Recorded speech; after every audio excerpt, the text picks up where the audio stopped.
Hello. So in this citizenship by investment video, I'm going to look at your reasons and your motivation for owning a second passport. In essence, it normally falls into two categories. What do you need the passport for? Visa-free travel? Or do you want to become a permanent resident of the country of the passport that you're going to own? Or do you want it as a gateway to do something else? So in this video, we're going to look at what sort of passport you really need and what the pathway is to that type of passport. Okay, let's get into the video.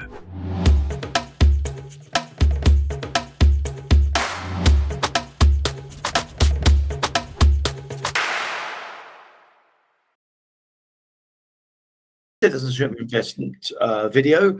We're looking at second passports and why you really want or really need a second passport, and what you want to achieve with it.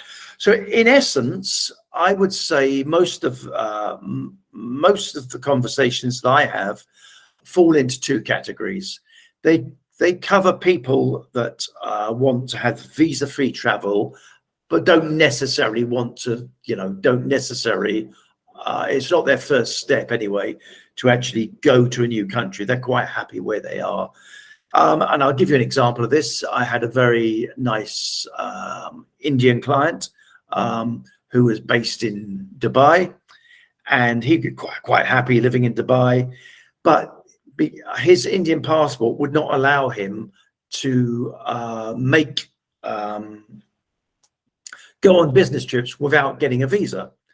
So when he used to do it, he used to say to me, he said, well, I have to say to the client, I'll see you when I get a visa. Okay. And the process can be, sometimes it can take 3 to 6 months just for a normal, 30-day travel visa. Sometimes it's a lot quicker than that. Actually, some of the major countries like America, once they give it to you, you have it sort of open-ended, but other countries are, you have to apply every time. So for him, the option for him was very, very simple. Go to the Caribbean, where these islands give you citizenship by investment. You pay a lump sum or you invest in real estate, and for a relatively small amount of money, within 3 to 6 months, you're the owner of a passport that basically gives you visa-free travel for the world, excluding the United States and Australia, and you can go anywhere you want, etc., etc. And then you have the people that really want to set up a new life or a new business, and they're looking to get a passport, and that would primarily be in the EU. That's where most of the people I speak to in Europe. There used to be quite a few programs in Europe where you could actually go from straight to passport, but now the EU have clamped down on this, and it's very difficult to achieve that. So now you have to go via residency, and what that really means is you go through the cycle. It's the same in the United Kingdom, it's the same in Australia, and it's the same in America. I believe it's the same in New Zealand, where you basically get residency first. You do your 5 to 7 years stint in getting residency, and after that you apply for citizenship. So it's not guaranteed, but the reason for doing that is that you become a resident of that country, you become a taxpayer of that country, and you start a business in that country, and in essence you'll want to set up roots in that country, right? A byproduct of that is you will get some visa-free travel.